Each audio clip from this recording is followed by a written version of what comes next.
घ्यायचं आहे मला. तर एक पहिल्यांदा मुद्दा आहे, एक ज्याला या चर्चेला एक दिशा देण्यासाठी, एक फ्रेम तयार करण्यासाठी म्हणून, की आपल्याला सांगण्यात असं आलेलं आहे, आपल्याला निवेदिका मॅडमनी सांगितलेलं आहे की हा मीडिया विकला गेलाय का, राजकीय हस्तक्षेप आहे का, अग्रलेख खरंच आहेत असे दिले जातात का, चर्चा खरोखरच होतात तशा होतात का, त्याच्यात काही गृहीतक आहे. एक प्रिंट बद्दल त्याच्यामध्ये विधान आहे, म्हणजे ज्याला मुद्रित माध्यमं म्हणतात. त्यामुळे मी पहिल्यांदा विलासपासून सुरुवात करेन. विलास, तुम्हाला काय वाटतं, अनुभव काय वाटतो तुम्हाला, की खरंच अशी परिस्थिती बदलत चालली आहे का, आणि ती बदलत चालली असेल तर ती प्रेक्षकांमुळे बदलत चालली आहे, मार्केटमुळे बदलत चालली आहे का, आपण सगळेच त्याला जबाबदार आहोत? खूप खूप धन्यवाद प्रसन्न. मी बोलेलच, पण श्रीपाल सबनीस आहेत की गेले? श्रीपालजी आवाज येतो माझा. माझं नाव विलास आठवले. गेल्या 30 ते 29 वर्षापासून मी पत्रकारिता करतोय. मी जे भाषण केलं अत्यंत उत्तम भाषण केलं आणि असेच आमचे डोळे उघडले पाहिजे. पण श्रीपालजी सर्वच नालायक नाही आहेत.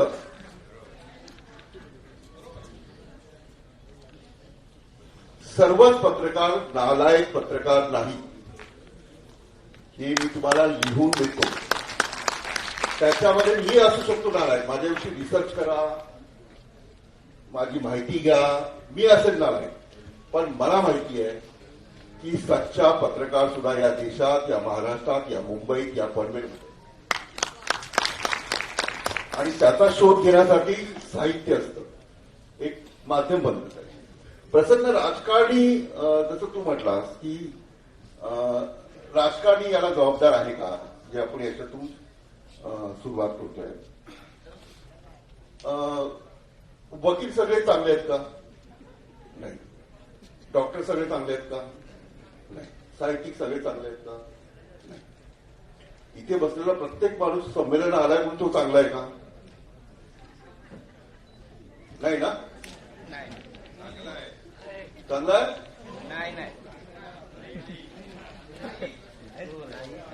आहे का? असेल तर ठामपणे बोला, आणि जो खोटं बोलतोय त्याच्याकडे बोट दाखवा, तू चांगला नाही. बरोबर? जबाबदार कोण आहे? मी काय म्हटलं, आपल्याला दिसत असतं कुठली बातमी चांगली आहे, कुठला मीडिया गोदी मीडिया आहे, कुठला मीडिया काँग्रेसचा गोदी, म्हणजे आता त्याला शब्द म्हणजे काँग्रेसच्या बाजूने लिहितो किंवा विरोधकांच्या बाजूने लिहितो असा अजून शब्द आपण प्रचलित केला नाही. डावा उजवा आपण करतो. पण आम्ही दिलेली बातमी, पत्रकारांनी दिलेली बातमी, संपादकांनी दिलेली बातमी, मी मालकाविषयी नंतर बोलेल तो आपण चर्चेत पुढच्या वेळेला आणू. ती बातमी खरी आहे का खोटी आहे हे कोण ठरवतं? हे तुम्ही ठरवता. तुम्ही म्हणजे इथे बसलेले सर्व, आणि ज्याच्या डोळ्यासमोर आणि ज्याच्या कानामध्ये ती बातमी जाते ते ठरवतात. त्यांनी जर ठरवलं की विलास आठवले यांनी दिलेली बातमी खोटी आहे, आणि ती जर तुम्ही पुन्हा सगळ्यांच्या सोबत ओपन केली, तर मी तुम्हाला लिहून देतो की श्रीपाल सबनीस यांना अपेक्षित असलेला पत्रकार, तुमच्या सगळ्यांना अपेक्षित असलेला पत्रकार, जो मला ऐकताना अत्यंत दुःख होतं. माझा 30 वर्षाचा कालावधी आहे. अत्यंत म्हणजे झोपडपट्टी पासून सुरू झालेला प्रवास, मंत्रालयाच्या 6व्या मजल्यापर्यंत मी सातत्याने 15 ते 20 वर्ष होतो. आणि तो शब्द ऐकताना एवढं दुःख होतं की सगळे पत्रकार विकले गेलेले आहेत, चोर आहेत, गोदी मीडिया आहे, नाही होत. अजून ठीक आहे ना, मी असू शकतो, पण आणखी सच्चा पत्रकाराला जिवंत ठेवण्याचं काम आम्ही केलेलं आहे. राजकीय हस्तक्षेप जो आहे तो काही गोदी मीडियामध्ये आहे का? आहे. तो काही काँग्रेसमध्ये नव्हतं का? होता. तो अमेरिकेत नाहीये का? आहे. तो जपानमध्ये नाहीये का? आहे. तो इंग्लंडमध्ये नाहीये का? आहे. मला आठवतं, मी गार्डियन मध्ये जे संपादक होते त्यांनी एक मुलाखत दिली होती, इंग्लंडचा गार्डियन. त्यांनी असं म्हटलं होतं की बातमी वाचताना त्याची जर प्रतिक्रिया आलीच नाही, आणि प्रतिक्रिया समजा आली पॉझिटिव्ह आली, ती बातमी खरंच चांगली, सगळ्यांनी प्रतिक्रिया दिली, तर तो बातमीची एक इमेज बनत जाते. आणि 2014 नंतर जे बहुमत मिळालंय 14 मध्ये जे बहुमत मिळालंय त्या बहुमताच्या जोरावर पत्रकारितेवर इलेक्ट्रॉनिक्स मीडियावर मला मान्य आहे की दबाव आहे. रेव्हेन्यू मॉडेल आमचं कमी आहे. रेव्हेन्यू मॉडेल नसल्यामुळे कदाचित काही माध्यमांना थोडंसं सरेंडर व्हावं लागतं किंवा अति सरेंडर व्हावं लागतं. पण 2014 नंतर राजकीय दबाव हस्तक्षेप आला.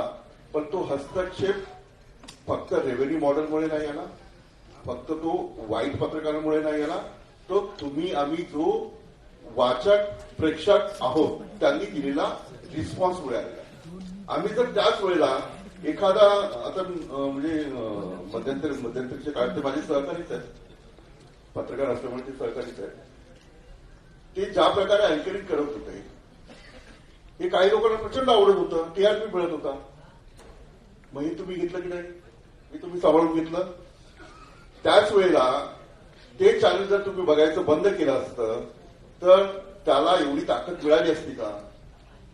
कुठल्याही चॅनलला मी कुणाचं हे नाही करत, नसती मिळाली. याचा अर्थ तुमचं प्रेशर जे आहे, प्रेक्षकांचं जे प्रेशर आहे ते बिल्डअप करण्यास तुम्ही कुठे ना कुठे तुमची टाळी ही 2 हाताने वाढली.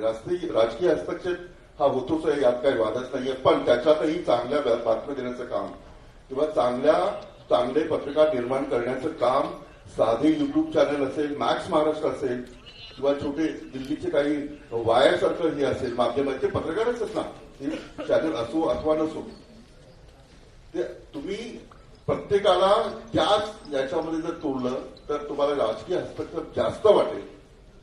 मला वाटत नाही. कारण चांगले लिहिणारे चांगले करणारे आहेत, तुम्ही त्यांना त्याची जागा दाखवली तर ते तुमच्या समोर येऊ शकतं. आपण दुसरा प्रश्न ना आपण विलास आठवले आणि आम्ही एकत्र काम सुद्धा केलेलं आहे. आणि विलास स्वतःबद्दल बोलणार नाहीत, कारण कोणीच स्वतःबद्दल, आपण मराठी माणसाची सवय आहे की आपण स्वतःबद्दल बोलत नाही. पण पत्रकार दिनू रणदिवेंची आपण पाहिलेली आहे किंवा दिगू टिपणीचे आपण बघितलं होतं सिंहासन चित्रपटामध्ये. त्यामुळे गरिबीचे आणि पीडित वंचित असल्याचे चटके काय असतात ते भोगलेले पत्रकार, म्हणजे मी पण नाहीये तेवढा, म्हणजे मी कदाचित अभ्यास करून मी पण बोलू शकतो गरिबीवरती, मुंबईच्या आणि याच्या विषमतेबद्दल वगैरे मी 4-5 आकडेवारी पण टाकू शकतो. पण विलास जेव्हा बोलतो तेव्हा ते चटके सहन केलेला पत्रकार आहे. त्यामुळे विलास जेव्हा बोलतो म्हणून मी सुरुवात त्याच्यापासून केली. आणि एक हेतू हा पण होता की पहिल्यांदा जे ऍक्टिंग पत्रकार आत्ताचे आहेत त्यांचं मत जाणून घेतल्यानंतर एक सामाजिक क्षेत्रातले आहेत आणि एक एक्स पत्रकार आहेत आणि आता जे विविध क्षेत्रात थिंक महाराष्ट्राच्या माध्यमातून काम करतात. तर मी गांगलांकडे थोडं शेवटी जाईल. मी आता संजय मंगू यांच्याकडे जातो. संजयजी, मी 2 प्रश्न घेऊन तुमच्याकडे येतोय. एक, जसं विलासने आपल्याला एक दिशा दाखवलेली आहे की हा जो काही राजकीय हस्तक्षेप आहे हा विषय आत्ताच घ्यायची गरज, म्हणजे ह्याच्यामध्ये असं काही आहे का की जणू जे काही चाललंय ते गेल्या काही वर्षापासून चाललेलं आहे? म्हणजे आधी सगळं सुशेगाद होतं का? म्हणजे मधला 55, 60, 65 वर्षाचा काळ होता, त्याच्यामध्ये मीडियामध्ये हस्तक्षेप नव्हते का? संपादक नेमले जात नव्हते का? लेफ्ट लिबरल संपादकांची फळीच्या फळी आम्हाला का बघायला मिळालं? मी स्वतःला लेफ्ट लिबरल मानतो, म्हणजे मी तरी मानतो, मला कोण किती मानतं मला माहित नाही. पण जाणीवपूर्वक तिथे असे संपादक नेमले जात नव्हते का? एखाद्या नेत्याचा मेसेंजर म्हणून श्रींची इच्छा सारखे अग्रलेख का लिहिले गेले? आणि मग ते अभिमानानं का सांगण्यात आलं की वर्षांची सशी इच्छा होती, मी फक्त कन्वे करायचं काम केलं आणि म्हणून महाराष्ट्राचं सरकार टॉपल झालं? मग असं जेव्हा एखादा संपादक कौतुकाने सांगत असेल तर तो राजकीय हस्तक्षेप नसतो का? त्यामुळे जरा आमच्या विलास आणि माझ्या आधीच्या पिढीचे म्हणून मला आपल्या दोघांकडे यायचंय आणि एक सामाजिक क्षेत्रातले म्हणून मी तुम्हाला विचारतो की नॉन मीडिया पर्सन म्हणून तुम्ही याकडे कसं पाहता? हॅलो. कांतीलाल कडू प्रतिष्ठान आणि इथले सगळे आयोजक यांचे सुरुवातीला मी आभार मानतो. बागवे सरांचे आभार मानतो की या परिसंवादात प्रसन्न आणि गांगल आणि आठवलेंबरोबर सहभागी होण्याची संधी आणि पनवेलकर आणि राज्यभरातून आलेल्या रसिकांबरोबर संवादाची संधी एका ज्वलंत विषयावर मिळाली. इलेक्ट्रॉनिक मीडिया आणि राजकीय हस्तक्षेप असा विषय आहे, त्यामुळे मी इलेक्ट्रॉनिक मीडियावर जास्त बोलणार आहे. मी स्वतः इलेक्ट्रॉन मीडियाचा ऍडिक्ट नाही. गेली साधारणतः 10 वर्ष इलेक्ट्रॉनिक मीडिया मी पाहत नाही. टीव्ही आमच्या घरात नाही. असं असताना या विषयावर बोलतोय मी, हे आधीच सुरुवातीला आम्ही ऍक्सेप्ट केलेलं आहे, कारण आमची पिढीच तशी आहे. म्हणजे ती वरची बसलेली पिढी आहे, आमच्या जे पुढच्या सगळी मुलं बसलेली आहेत ते तर टीव्ही बघतच नसतील. तर तरी देखील हा प्रभावाचा मुद्दा एवढ्यासाठी आहे की आज आम्हाला आमच्या घरात इलेक्ट्रॉनिक गॅजेट शिवाय जगता येत नाही आणि इलेक्ट्रॉनिक गॅजेट अडलं काही तर आम्हाला नातवाला किंवा मुलाकडे जावं लागतं, त्याशिवाय ते सुरू होत नाही आमचं. त्यामुळे ह्या पिढीवर एक इलेक्ट्रॉनिकचं गारूड आहे. आणि सध्याचे म्हणजे मला हे पूर्णपणे मान्य आहे की हे आजच झालंय का, तर हे जेव्हापासून मानव समाज आहे, जेव्हापासून राजकारण आहे, तोपर्यंत हस्तक्षेप आहे. आणि पत्रकार म्हणजे मी केवळ आठवले आणि प्रसन्न आणि वागळे यांना पत्रकार मानत नाही आणि गांगलांना. आपण सगळे पत्रकार आहोत. माझं नाव संजय आहे. महाराष्ट्रामध्ये धृतराष्ट्राला तिथे काय चालू होतं ते संजय उवाच म्हणून अख्खं वर्णन आहे. मी जेव्हा माझ्या आईला घरी गेल्यानंतर रस्त्यावर काय घडलं याचं वर्णन करतो किंवा कॉलेजमध्ये का उशीर झाला याची लोणकडी थाप मारतो, तेव्हा मी पण एक माझ्या पद्धतीची पत्रकारिताच करत असतो. ती माझ्यापुरती असते. पत्रकार हा पूर्ण समाजाला काही एक दिशा देण्याचं काम करत असतो, माहिती देण्याचं काम करत असतो, तेव्हा त्याचं महत्व आहे. त्याच्यामध्ये इलेक्ट्रॉनिक मीडिया यासाठी महत्वाचा आहे. मी मुद्दाम अभ्यास करत होतो. 130 करोडच्या भारतामध्ये ऑलरेडी 90 करोड लोक प्रेक्षक संख्या झालेली आहे, अशी आकडेवारी सांगते इलेक्ट्रॉनिक मीडियाचा जो रिसर्च आहे त्याचा. 300 करोड घरांपैकी 210 करोड घरांमध्ये ऑलरेडी टीव्ही पोहोचलेला आहे. थोडेसे करोड का बाकी आहे आणि ते कव्हर होणार आहे. हा व्याप आहे. आणि राजकारण म्हणजे काय, राजकीय मंडळी म्हणजे काय, जिथे गर्दी तिथे आम्ही. म्हणजे बारशाला मैताला बोलवलेलं असं नसतो. राजकारणी माणूस प्रथम तिथे पोचतो कारण तिथे गर्दी असते. आणि कदाचित इथे देखील काही राजकारणी मंडळी पोचतील कारण की इथे गर्दी आहे, साहित्यिकांची असेल, रसिकांची असेल, त्यामुळे गर्दी तिथे राजकारणी जाणार हे स्वाभाविक आहे. अलीकडच्या काळामध्ये हा प्रपंच वाढला इलेक्ट्रॉनिक मीडियामधला, कारण की 75-77ला जेव्हा आणीबाणी आली, पहिली हस्तक्षेप राजकीय सगळ्या संचार माध्यमांवर, तेव्हा आम्ही तरुण होतो कॉलेजमध्ये आणि त्या आणीबाणी विरोधी लढ्यात आम्ही सामाजिक कामामध्ये आलेलो. त्यावेळेला टीव्ही फक्त 10 वर्षाचा होता. 1965 साली टीव्ही आला आणि 75 सालची आणीबाणी. परंतु आता मात्र परिस्थिती अशी आहे की इलेक्ट्रॉनिक माध्यम हे पूर्णपणे ऑम्नी प्रेझेंट झालेलं आहे. पूर्ण मार्केटचा जर डेटा घेतला तर इलेक्ट्रॉनिक माध्यमांचं प्रमाण हे 2/3 पेक्षा अधिक आहे, जे काय त्या डॉलर आणि पैशाच्या भाषेमध्ये आहे आणि रीचच्या भाषेमध्ये. त्यामुळे इलेक्ट्रॉनिक माध्यमाचा हा प्रभाव आहे. आणि आत्ताचे जे पंतप्रधान आहेत त्यांना प्राईम टाईम पंतप्रधान असं एका जबाबदार पत्रकाराने त्याच्या पुस्तकात वर्णन केलेलं आहे. तुम्ही पत्रकार मंडळी आहात, तुम्हाला माहिती आहे. तेव्हा इलेक्ट्रॉनिक माध्यमाचा वापर करायचा, ब्रँडिंगचा वापर करायचा आणि एखाद्या कॉर्पोरेट कंपनी प्रमाणे आणि त्याच्या सीईओ प्रमाणे ते ब्रँडिंग करायचं. हा जो माहोल निर्माण झालेला आहे तो थोडासा अचंबित करणारा आहे. आणि त्याच्यामध्ये खरी पत्रकारिता बाजूला पडली आहे का आणि ब्रँडिंग आणि त्या पद्धतीचं फ्रेमिंग असं सुरू झालेलं आहे का, असा प्रश्न माझ्यासारख्या माणसाला पडतो. मी जेव्हा गेल्या 30-40 वर्षामध्ये पत्रकारिता आणि त्याच्यातला राजकीय हस्तक्षेप, आणि राजकीय हस्तक्षेप कुठे नसतो. आम्ही व्हिजेटीआयला मी नोकरी केली आहे. व्हिजेटीआय हे महाराष्ट्रातलं असं कॉलेज आहे की जिथे पंतप्रधानाला देखील ऍडमिशन मध्ये गडबड करता येत नाही. पूर्णपणे मेरिट प्रमाणे ऍडमिशन आहे. राखीव जागा असो, ओपन असो, सगळं मेरिट प्रमाणे. तिथे लोक चिठ्ठ्या घेऊन यायचे, शरद पवारांची नाहीतर आणखीन कोणाची, असे लोक यायचे आणि आम्ही त्यांना सांगायचो. तेव्हा हस्तक्षेप प्रत्येक क्षेत्रामध्ये आहे, शिक्षणामध्ये आहे, पत्रकारितेमध्ये आहे, सगळीकडे आहे. तो हस्तक्षेप आपण करून घेतो का, त्याला आपण वाव देतो का, आपण त्याच्यापुढे नतमस्तक होतो का, याचं एक वैशिष्ट्य मला जाणवतं ते असं प्रसन्न की राजकारण हे सर्वव्यापी आणि सर्व प्रभावी करायला आपण जबाबदार आहोत. मला नेहमी वाटतं की एक बोट समोर जेव्हा असतं तेव्हा 3 बोट माझ्याकडे आहेत. मी केवळ समोरच्यावर टीका करत नाहीये. हे कोणी केलं, ही परिस्थिती कोणी निर्माण केली, आम्ही मंडळींनी केली. श्रीपाल सबनीसांनी काय का अन्य मंडळींनी काय सांगितलं सगळ्यांनी की आपण विवेकी बनलो तर हे परिस्थिती बदलणार आहे. हा विवेक समाजातला कमी झालाय का, याचा धांडोळा आपण घेतला पाहिजे. आणि तो कमी व्हायला समाजाला मग साहित्यिक जबाबदार आहेत का, पत्रकार जबाबदार आहेत का, याची व्यवस्था जबाबदार आहे का, आमची जबाबदारी काय, हे प्रत्येकाने शिक्षकापासून सगळ्यांनी विचार केला पाहिजे. तर याचा प्रभाव निश्चित पडलेला आहे या परिस्थितीचा. आणि इलेक्ट्रॉनिक माध्यमामध्ये ब्रँडिंगमुळे आणि एकंदर सगळ्या जगमगाटामुळे, तिथल्या अर्थकारणामुळे जो हस्तक्षेप आहे तो प्रचंड प्रमाणामध्ये वाढतोय असं माझं मत आहे. त्या मानाने प्रिंट मीडिया आजही आशादायी असं आमचं मत आहे. राजकीय सामाजिक कार्यकर्ता म्हणून मी हे बोलतोय की त्या ब्रेकिंग न्यूजची हाव अजून प्रिंट मीडियाला नाहीये. त्यामुळे इलेक्ट्रॉनिक मीडियामध्ये हे जे ब्रेकिंग न्यूज नावाचं खूळ आहे त्याच्याने जी वाट लावलेली आहे आणि त्याचं जे दिशाभूल करण्याची सामर्थ्य. मी एक उदाहरण प्रसंग देतो आणि थांबतो. बेकारी गेल्या 45 वर्षात हायएस्ट पॉइंटला आलेली आहे. भयंकर वातावरण आहे. अशी न्यूज सकाळी 9 वाजता टीव्हीवर सुरू होते. मला मित्राचा फोन येतो, अरे बाबा कुठेतरी जाऊन बघ, तुझ्या जिव्हाळ्याचा विषय आहे.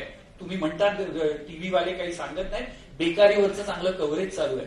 मी शेजाऱ्यांकडे जाईपर्यंत शेजारी म्हणाले आतापर्यंत बेकारीवर चालू होतं, आता बघा काय येते बातमी. आता बातमी आली आहे ब्रेकिंग न्यूज म्हणून की राम मंदिराच्या प्रश्नावर एक वटहुकूम काढण्याचा विचार सरकार करत आहे असे सूत्रांकडून समजते. Breaking news. बेकारीची, आर्थिक दुर्व्यवस्थेची बातमी पद्धतशीरपणे किल केली जाते एका तासाच्या आतमध्ये आणि रात्री सगळ्या प्राईम टाइम मध्ये त्या राम मंदिराच्या वटहुकमावरच्या चर्चा होतात. ती बातमी खरी आहे की नाही सूत्रांकडून आलेली याचा शहानिशा न करता. ही जी क्षमता आहे इलेक्ट्रॉनिक माध्यमामध्ये आणि त्या माध्यमांचा गैरवापर करण्याची जी हौस आहे आणि ओढ आहे आणि आवश्यकता वाटते राजकारण्यांना, त्याच्यामुळे हे बलबुलपुरी वाढली आहे असं मला वाटतं. संजय मंगो यांनी फार महत्वाचे मुद्दे मांडलेले. त्याच्यामध्ये त्यांचं एक प्रामुख्यानं जाणवतं ते असं की, आणि त्यांनी चांगल्या प्रकारे ते सुद्धा मांडलं, कारण मी सुद्धा मगाशी सबनीसांचं मी आतून ऐकत होतो, त्यांनी थेट मीडियाला विकलाय वगैरे ठरवून टाकलं. म्हणजे आता मी त्यांना, आता ते इथे बसलेले नाहीत आणि जर का आपण ज्याच्याबद्दल बोलत असतो त्याला प्रतिवाद करायला संधी न देता त्याच्यावर आरोप करू नये.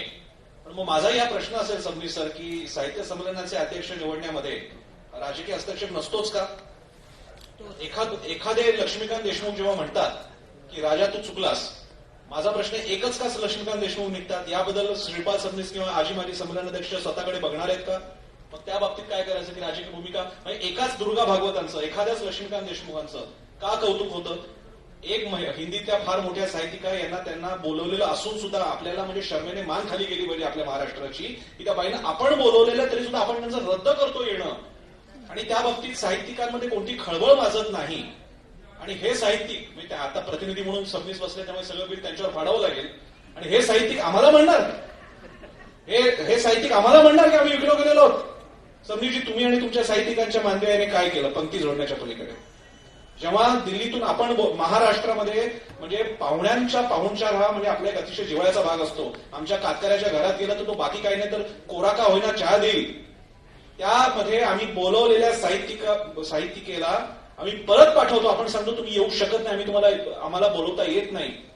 एखाद्या साहित्यिकाला लोणावळ्याच्या साहित्य संमेलनामध्ये भीतीमुळे तो येत नाही. आमच्याकडे काय चर्चा रंगली आणि या राजकीय हस्तक्षेपाबद्दल ज्या तुमच्या क्षेत्रात होत आहे, सबनीजी तुम्ही आणि तुमच्या मांदियाने काय केलं? मी ठीक आहे, मी पुन्हा मान्य करतो की ज्याला प्रतिवादासाठी मी बोलू शकत नाही त्याबद्दल आरोप करण्याचा मला अधिकार नाही. पण मगाशी तुम्ही सुद्धा प्रतिवाद करायला तुमच्या समोर कोणी बसलं नसताना सुद्धा तुम्ही आरोप केले, म्हणून मी इकडे एक मुद्दा म्हणतो. आणि आता मी गांगलांकडे जातो. गांगलजी सॉरी, कधी कधी असं सगळं उचलून येतं आम्हाला चर्चा करायला. नाही, मी आता तुमच्याकडे येतो. मला कल्पना आहे अँकर म्हटल्यानंतर माझी जबाबदारी मर्यादित आहे, पण तरी सुद्धा तो एक संदर्भ घेणं अपेक्षित होतं. कारण त्या संदर्भासह मला पुढचा प्रश्न आहे की गांगलजी, अशा सर्वव्यापी राजकीय हस्तक्षेप चालू असताना मीडिया हा सॉफ्ट टार्गेट ठरलाय का की ज्याच्याकडे कोणी यावं, तुम्ही विकल्या गेलेल्या, तुम्ही गोदी मीडिया आहेत? म्हणजे एखाद्याने काय काय कामं केली असतील त्या पत्रकाराला न बरोबर गोदी मीडिया, एक वर्ग म्हणतो गोदी मीडिया, दुसरा म्हणतो तुम्ही काँग्रेसचे पाळीव पत्रकार, कोणी म्हणतं चाय बिस्कुट पत्रकार. आम्ही फक्त शिव्याच खायच्या आहेत का? तुम्ही माझी पत्रकार राहिलेल्या आहेत मोठ्या दैनिकामधले. आपण कसं बघता याकडे? नमस्कार. प्रथम या दोन पत्रकारांना, जे जागृत पत्रकार आहेत, लाईव्ह पत्रकार आहेत, त्यांना सबनीस आणि एकूणच आतापर्यंत बोलणं खूप लागलंय असं दिसतंय. ही कमाल आहे. कागद मी क्लिअर करतो. पत्रकारांनी माफ करा, तुमची परवानगी घेतो. मला काही लागलं नाही किंवा मी म्हणजे प्रसंगाने लागला, पण पत्रकार सर्वच वाईट आहेत हा शब्द मला लागला. मी आहे वाईट. म्हणजे आपली जी मानसिकता है, सब चोर नहीं है. इस दुनिया में 2% इतने अच्छे लोग हैं जिसके वजह से ये दुनिया चल रही. आणि हे 2% लोक जग चालवतात. त्यांनीच टाळ्या वाजवल्या फक्त. हे 2% लोक चालवतात आणि हे 2% लोकांमध्ये साहित्यिक असतात, पत्रकार असतात, सजग असतात. ते वाचतात, पाहतात, ऐकतात आणि त्याच्यावर रिॲक्ट होतात आणि त्या सत्याला, जो सत्य शब्द जो आहे, सत्याला कुणी हारू शकत नाही बघा. आपण ह्या वादावर आता पडदा पाडूया आणि विषयावर बोलूया. म्हणजे वाद नाही, नुसतं एक विधान केल्या ते दोघं उसळले. नुसतं विधान केलं आणि दोघं कसले उसळले. खरं तर या संमेलनाच्या प्रारंभापासून जर तुम्ही असाल तर बागवेंनी त्याच्या भाषणाचा शेवट व्यवस्था या मुद्द्यावर केला की ही व्यवस्था किती आतून पोखरली गेलेली आहे या प्रकारची मांडणी त्याची होती. त्यानंतर उल्हासदादा पवार मोरालेस त्याच पद्धतीचं बोलले. विश्वास पाटलांचं म्हणणंही तेच होतं आणि आपले जे श्रीपाल सबनीस आहेत तेही तेच बोलले. त्यांनी फक्त ते करत असताना तुम्ही मीडियाला जे बोलले तेवढं लावून घेतलं. ते राजकारण्यांना बोलले, शिक्षण तज्ज्ञांना बोलले. त्यांनी फक्त वेगळं कोणाला काढलं, त्यांनी फक्त प्रतिभावंत आणि प्रज्ञावंत, विचारवंत यांना वेगळं काढलं आणि त्यांना त्यांची जबाबदारी दाखवून दिली. श्रीपाल सबनीस त्यांनी काय फक्त मीडियाला ठोकलं नाही, त्यांनी सगळ्यांना ठोकलं, इन्क्लुडिंग हिमसेल्फ. ते स्वतः धरून इथे जे सगळे लोक 2% आहेत ना टाळे वाजवणारे, त्या सगळ्यांना त्यांनी ठोकलाय. त्यांनी सगळ्यांना जबाबदार धरलाय. आणि आता ते संजय मंगोनी सांगितलं की तुमचा विवेक तेव्हा कुठे गेला होता, तर तो विवेक ही महत्वाची गोष्ट आहे. आणि मला असं वाटतं की जर श्रीपाल सबनीसांच्या काही याच्यात उणीव राहिलीच असेल तर ती उणीव एवढीच होती की त्यांनी गेल्या 30, 40, 50 वर्षामध्ये ते नवीन माध्यम आलंय त्या नवीन माध्यमाची दखल घेतली नाही.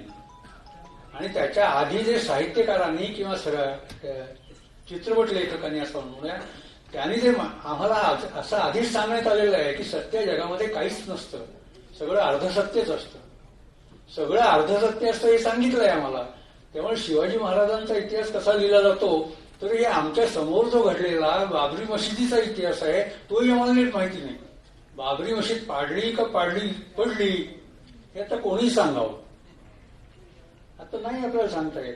तर हे इतकं अर्धसत्य आपल्या समोर असताना फक्त मीडियाकडून, फक्त राजकारण्यांकडून, फक्त शिक्षण तज्ज्ञांकडून किंवा ह्या सगळ्या लोकांकडून काहीतरी अपेक्षा करायची हेच मुळात चूक आहे असं मला वाटतं. तुलनेने काय होतं, या संबंध काळामध्ये जर काही घोटाळा झाला असेल तर माध्यमं बदलली आणि नवीन आलेली माध्यमं आपण समजून घेतली नाही. नवीन माध्यमांचं जे स्वरूप आहे ना, इलेक्ट्रॉनिक माध्यमाचं जे स्वरूप आहे त्यातला विशेषतः ज्या संबंधी तुम्ही टीव्ही वगैरे बोलताय आणि जे तुमच्याकडे क्षणोक्षणी येत आहे ती माध्यमं मुळातच उठवण माध्यम आहे. त्यांचं स्वरूपच थिल्लर आहे, त्यांना तात्कालिकताही महत्वाची आहे. आपण जे प्रिंट मीडियाचं हे करतोय ना, मगाशी यांनी मोठं सांगितलं प्रसन्ननी ज्या अग्रलेखाचा उल्लेख केला ते बरोबरच आहे. त्यावेळेलाही राजकीय हस्तक्षेप होता, आताही राजकीय हस्तक्षेप म्हणण्यापेक्षा राजकीय ढवळाढवळ आहे. राजकीय नियंत्रण आहे, आता हस्तक्षेप नाहीये. राजकीय आणि राजकारण्यांवर कोणाचं नियंत्रण आहे ते सगळ्या जगाला माहिती आहे. त्यामुळे मुळात हे सगळं अर्थकारणाचा व्यवहार आहे हा, हे आपण जाणलं पाहिजे. याच्यात राजकारण खूप कमी आहे, याच्यात अर्थकारण महत्वाचं आहे. आणि त्या अर्थकारणाच्या हातामध्ये एक टीव्ही सारखं किंवा इलेक्ट्रॉनिक मीडियातली या प्रकारची जी पॉप्युलर गेमिक्स आहेत ती गेमिक्स त्या राजकारण्यांनी अर्थकारण्यांच्या हातात गेलेली आहेत आणि ते क्षणोक्षणी आपल्याला म्हणजे तमाम दुनियेला, मगाशी जे त्यांनी सांगितलं बायडेन पासून तो ज्याचा उच्चारच मला येत नाही चीनच्या राष्ट्राध्यक्षाचा तिथपासून ते मोदींच्या भारतापर्यंत शी जिनपिंग ते सगळी जी जनता आहे ना ती जनता ह्या इलेक्ट्रॉनिक मीडियानी पूर्णतः तात्कालिकावर आणून ठेवले. एकेकाळी असं होतं की सगळ्या कृष्णमूर्तींपासून आपल्याला सगळ्यांनी असं सांगितलं की या क्षणासाठी जगा, हे आपल्या जगण्याचं तत्वज्ञान असायला पाहिजे. कारण हा क्षण जाणून घेतला तर तुम्हाला सगळं तुमचं जीवन कळेल, हे त्या तत्वज्ञानाच्या पाठीमागचा भूमिका होती. परंतु आता या इलेक्ट्रॉनिक मीडियाला आपल्याला सांगितलं की तुम्ही या क्षणासाठीच जगा आणि या क्षणापुरतेच जगा.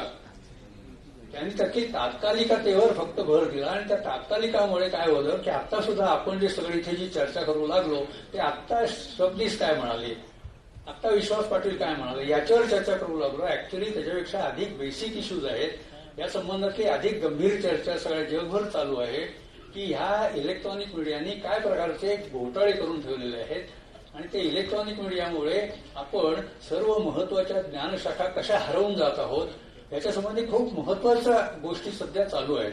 पण त्या पुन्हा हे म्हणाल हे 2% चालू असतात. त्या 2% प्रभाव जेव्हा आपण निर्माण करू तेव्हाच हे शक्य होईल. आणि त्या 2% कोण येतं? त्या 2% जे श्रीपाल सबनीसांनी सांगितलं ते प्रतिभावंत आणि प्रज्ञावंत येतात. आता दुर्दैवाने जे प्रज्ञावंत हे विद्यापीठात तयार होतात, स्वतंत्रपणे प्रज्ञावंत असतच नाही. आणि त्यामुळे काय होतं की विद्यापीठात जे कोणी लोक असतात त्यांना आपण प्रज्ञावंत समजतो, बुद्धिवंत समजतो आणि ते जे सांगतील ते खरं मानतो. दुसऱ्या बाजूला ह्या प्रकारचे जे सर्वेज असतात, जे आता संजय मंगोनी वगैरे सांगितलं ना, हे किती साधी उदाहरण आहे. तो संजय मंगोनी जे सांगितले ते उदाहरण मला पटतच नाही. कारण कुठचाही माणूस तू ज्या सांगतोस त्या हेडलाईनवर कुठचीही विश्वासच ठेवत नाही कुठच्याही क्षणी. तो फक्त त्याच्यासमोरून पास होत असतो. ह्याच्या पाठीमागची जी सायकी आहे ना, ती सायकी काय असावी. आता काय होतं, आता मी एक थोडं वेगळ्या प्रकारचं उदाहरण घेतो की जाहिरातींचं उदाहरण घेतो आणि याला परिणाम कसा असावा. तर मी एक सारखा गेले 30 वर्ष सतत शोध घेतोय बरं माझ्यापुरता. आणि जिथे केव्हा अशी जागरूक मंडळी भेटतात तेव्हा त्यांना पर्सनली विचारतो. अशी मला पब्लिकली बोलायची संधी खूप कमी येते, तर असं पर्सनली विचारतो. तेव्हा मी की या जाहिरातींचा प्रेक्षकांवर, ग्राहकांवर काय परिणाम होत असावा. काहीतरी परिणाम होतच असावा ना. कारण की एवढ्या मोठ्या प्रमाणावर एवढे कोट्यवधी रुपये जाहिरातीवर घालवतात. किंवा मोदींनी जे माध्यम अत्यंत प्रभावीरित्या वापरलं असं सांगितलं जातं, जे माध्यम उद्धव ठाकरेंपासून प्रत्येक राजकारणी वापरत आलेलं आहे, परंतु मोदींनी ते प्रभावी वापरलं त्यामुळे आपल्याला वाटलं की मोदी एकटेच ते वापरतात. तसं नाही आहे. तर ते या जाहिरातींचा परिणाम काय असावा. तर मी गेल्यावर प्रत्येक वेळा जेव्हा मॉलमध्ये जातो किंवा सोसायटीच्या स्टोअरमध्ये जातो तेव्हा मुद्दाम ऑब्झर्व करतो की आता जे चालू आहे ज्या जाहिरातींचं, त्या जाहिरातींचा खप किती प्रत्यक्षात आहे. तिथून त्या दुकानदारालाही कधी कधी विचारतो. मला असं दिसतं की ह्याच्यामध्ये काही रिलेशन नसतं. तरी सुद्धा प्रत्यक्षात असं असतं की नवीन कुठचाही ब्रँड आला आणि तो ब्रँडचा मारा टीव्हीवरून सुरू झाला की त्याचा मार्केटमधला शेअर खूप वाढतो. म्हणजे तुम्ही जर असं पाहायला गेलात ना तर कळत नाही आपल्याला इंडिव्हिज्युअल, परंतु तिथं मार्केटमधला शेअर वाढला आहे असं कळतं. आता हे कशामुळे होत असणार. हा जो आपला जो विकनेस आहे ना, आपला म्हणजे जनतेचा विकनेस, तो जनतेचा विकनेस या अर्थकारण्यांनी पकडलेला आहे. आणि अर्थकारण्यांनी या टीव्ही आणि ह्या प्रकारच्या इलेक्ट्रॉनिक माध्यमावर आपली पकड बसवलेली आहे. आणि ती पकड बसवून ते आपला पूर्णतः कब्जा घेत आहेत. आणि म्हणून मग हे त्यातला हे असा एक पोट विषय तयार होतो. आज जसं आपण बघतोय की राजकीय हस्तक्षेप आहे का, तर राजकीय हस्तक्षेप नाहीये, आहेच म्हणजे. पण राजकीय हस्तक्षेपाच्या पलीकडचा असा एक अर्थकारणाचा हस्तक्षेप आहे. आम्ही जेव्हा छापखान्याच्या माध्यमात काम करत होतो ना, तेव्हा आमच्या टाइम्स ऑफ इंडियाची 19 पब्लिकेशन्स होती बरं का. प्रसन्न इंटरेस्टिंग आहे. तर त्यावेळेला काय होतं की आमच्या महाराष्ट्र टाइम्समध्ये गोविंद तळवलकर अत्यंत खणखणीत लिहायचे आणि दुसऱ्या बाजूला कधी कधी असं केव्हा तरी असं चुकार आर्टिकल येऊन जायचं. दुसऱ्या बाजूला गिरीलाल जैन होते, ते गिरीलाल जैन एका वेगळ्या पद्धतीने लिहायचे. मग इलस्ट्रेटेड विकलीचे त्यावेळेला कुशवंत सिंग नावाचे संपादक होते. त्या कुशवंत सिंगांनी त्यावेळेला एक मोठी नोट इलस्ट्रेटेड विकली लिहिली की या सगळ्या राजकारण्यांच्या हातात, बिझनेसमॅनच्या हातात माध्यमं असतात असं म्हटलं जातं. पण आता आमची 19 पब्लिकेशन्स आहेत. हे 19 पब्लिकेशन्समध्ये गिरीलाल जैन असं लिहितात, गोविंद तळवलकर असं लिहितात आणि मी हे सगळं लिहितोय. इतकं मला स्वातंत्र्य आहे. आता हे स्वातंत्र्य आहे का, तर खरंच होतं की त्यांनी लिहिलं, त्याच्याकडे आमच्या जैनांनी दुर्लक्ष केलं. परंतु जैन ओव्हरऑल किती कंट्रोल करत होते. त्या बिझनेस हाऊसच्या माध्यमातून ह्या 19 म्हणजे बिझनेस हाऊसचा वापर करून 19 माध्यमातून राजकारणावर किती प्रभाव टाकत होते हे आम्हा पत्रकारांना कळत होतं. ही गंमत आहे त्यातली. ही गंमत जर आपण सूक्ष्मपणे जाणून घेतली ना, तर मला असं वाटतं की आपल्याला पुन्हा श्रीपाल सबनीस यांच्याच मुद्द्याकडे जावं लागतं की ह्या वेळेला जर विवेकी आवाज जागृत ठेवायचा असेल तर 2% जी जनता आपण म्हणतोय, जी बुद्धिवंतांची जनता आहे, जी प्रतिभावंतांची जनता आहे, त्या जनतेने जागृत होण्याची गरज आहे. एका अर्थाने मगाशी ज्या थिंक महाराष्ट्राचा प्रसन्नांनी उल्लेख केला, ज्याचा मी मुख्य संपादक आहे, त्या थिंक महाराष्ट्राची भूमिका संस्कृतीकारणाचीच आहे. आणि हे संस्कृतीकारण जेव्हा प्रभाव होईल, एकेकाळी आपल्याला कसं वाटत होतं की दुर्गा भागवत जेव्हा अध्यक्ष झाल्या आणि त्यांनी जेव्हा ते बंद केलं तेव्हा आम्ही सगळे लोक खुश झाले. नंतर कुसुमाग्रज, पु ल देशपांडे यांचा जेव्हा संबंध समाजावर प्रभाव होता, सत्यकथेपासून माणूससारखी मासिकं मोठ्या समाजात चालत होती, तेव्हाही आम्हाला वाटत होतं की आता चांगलं सगळं चालू आहे. आता जेव्हा वेगवेगळे मीडिया आले, अनेक टीव्ही चॅनेल्स आले आणि त्यांनी सगळ्या जनतेला ताब्यात घेतलं ना, तेव्हा मात्र आपण घाबरून गेलेलो आहोत. आपल्याला ह्या माध्यमांच्या वापरासंबंधात अत्यंत जागरूकपणे, विवेकाने सगळा विचार केला पाहिजे. तरच आपल्याला हे जे आधुनिक माध्यमं आहेत त्याच्यावर कंट्रोल करता येईल. आपल्याला म्हणजे कोणाला? जनतेला. डेमोक्रेसीचा खरा अर्थ जो आहे तो प्रथम जर आपल्याला वर्चस्व प्रस्थापित करायचं असेल तर अर्थकारणावर प्रस्थापित करावं लागेल. मग माध्यमं आपोआपच आपल्याला शरण येतील आणि आपल्याला कोणालाही तक्रार करायची जागा राहणार नाही. मुख्य दोष आहे तो व्यवस्थेचा दोष आहे. हॅलो, आता आपण एक पहिला राऊंड झाला आणि एक दुसरा. आता ही स्थिती काय आहे त्याबद्दल आपण सगळे बोललो. आता थोडंसं आता पुढे काय करता येईल? येस, बोला. हो, शेवट तुमच्या अध्यक्ष तुमच्यावर शेवट करणार मी. तर एक आता पुढचा राऊंड अशा प्रकारे आपण घेऊया, जो शेवटचा राऊंड मी मानतो. मला माहित नाही वेळेची मर्यादा कशी आहे ती. विलासपासूनच सुरुवात करेन की विलास आणखी तोच एक राऊंड. आता हा आणखी एक राऊंड होईल आणि या राऊंडच्या शेवटी तुम्ही जे कराल ते आपण कन्क्लुजन करू. तर आता एक मुद्दा असा आहे की ठीक आहे, जी काही परिस्थिती आहे ती आपल्याला सगळी सांगितलेली आहे, दिनकर गंगालांनी सुद्धा सांगितली. त्याच्यामध्ये फक्त एक ऍडिशन असं आहे की अनेकदा मला असा प्रश्न पडतो की ही पिढी असेल किंवा आपण सगळे असाल की आपण खरंच टीव्ही नेमका बघता किती. हा मला सुद्धा एक चॅनल मधला आता एका ठिकाणी संपादक आहे मी साम टीव्ही मध्ये.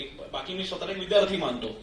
म्हणजे असं आहे की किती जणांना हे माहितीये की, आणि मी ह्याच्यामध्ये सगळ्या चॅनलच्या वतीने मी हे प्रिव्हिलेज घेतो की रिपोर्टर्स सारखे कार्यक्रम आम्ही चालवतो. मुंबईमध्ये भाडेकरू नियंत्रण कायद्यामधल्या बदलाच्या बाबतीत आम्ही अर्ध्या तासाचा कार्यक्रम केला. हे तुम्हाला माहितीये का गांगल सर? तुम्हाला हे माहितीये का की मधल्या काळात आपल्या एका ठिकाणी अक्षरशः एका पाईपवरनं महिला चालत जातात, याच्याबद्दलची बातमी पेपरला छापून आली. टीव्हीने ती उचलून धरली आणि मी पेपरला कमी न लेखता तुम्हाला सांगतो, पण टीव्हीच्या त्या माऱ्यामुळे तिकडे आता आदित्य ठाकरे वगैरे सगळ्यांनी त्याच्यामध्ये लक्ष घातलं. आणि मी अशा बातम्यांची तुम्हाला म्हणजे तुम्हाला सिरीज सांगू शकतो की चॅनल्सनी काय काय केलेलं आहे. माझा विलासला प्रश्न आहे की विलास, तुम्ही सुद्धा इन्व्हेस्टिगेशन रिपोर्टिंग केलेलं आहे, तुम्ही टीव्हीमध्ये पण केलं. मला तुमचा एक रिपोर्ट आठवतो ज्याच्यामध्ये वीज बिलाच्या संदर्भात तुम्ही का ऑफिसमध्ये जाऊन तिकडे जाब विचारल्याचा मला तुमची व्हिडिओ स्टोरी आठवते. पण एवढं सगळं काम करून सुद्धा इलेक्ट्रॉनिक मीडिया सगळ्या जे काही असतील दोष पण असतील, पण सगळे दोषच का लक्षात राहत आहेत? या सगळ्या मान्यवर मंडळींना जेव्हा हे लोकांना विचारतात विकला गेलाय का, तेव्हा लोक म्हणतात हो विकला गेलाय. कोणी आमचे संमेलनाध्यक्ष सुद्धा म्हणतात की मीडियामध्ये असं आहे. पण हेच फक्त मीडिया आहे का? आणि समजा असेल तर आता पुढचा मार्ग तुम्हाला काय दिसतो का? माझा शेवटचा तुम्हाला विचारतोय ते की जे पब्लिक आता म्हणू लागले, युथ म्हणू लागलाय की आपला मीडिया सोशल मीडिया, आपण कुठे आहोत आणि कुठे जाणार आहोत? आणि खूप महत्वाचं आहे, याला सगळं कारण आहे ना की निगेटिव्हिटी तयार होणं. निगेटिव्हिटी ही तेव्हा तयार होते जेव्हा माणूस स्वतःच्या बुद्धीला विचारत नाही, तो क्रॉस चेक करत नाही. तो काही वाचेल, त्याच्या मेंदूमध्ये काही आधीपासून जर ग्राफ असेल, माहिती असेल, तो त्यांनी आत्ता वाचलेली माहिती किंवा बातमी किंवा व्हिडिओ तो पाचच्या माहितीशी कम्पेअर करेल आणि मग तो ठरवेल की हे बरोबर आहे की हे बरोबर आहे. घोळ तिथे झालेला आहे. हा सगळा घोळ जो आहे ना, व्हॉट्सअप युनिव्हर्सिटी जी आहे किंवा वाचन संस्कृती जी आहे महाराष्ट्राची असेल किंवा देशाची असेल किंवा मागच्या पिढीची असेल, ती खूप कमी होत चालली. ती इलेक्ट्रॉनिकच्या माध्यमातून कमी होते. मग एखादी बातमी समजा मी पाहिली, ब्रेकिंग न्यूज, तर आपण लगेच रिॲक्ट होतो. आमच्या म्हणजे गांधी साहेब माझ्या आधीच्या पिढीचे आहेत. आमची म्हणजे मला आठवतं की पत्रकार त्याच्या आधी एक बातमी क्रॉस चेक केल्याशिवाय द्यायचीच नाही. आणि संपादकाला विश्वास असायचा, तो रिपोर्टरच्या बाजूने असायचा संपादक.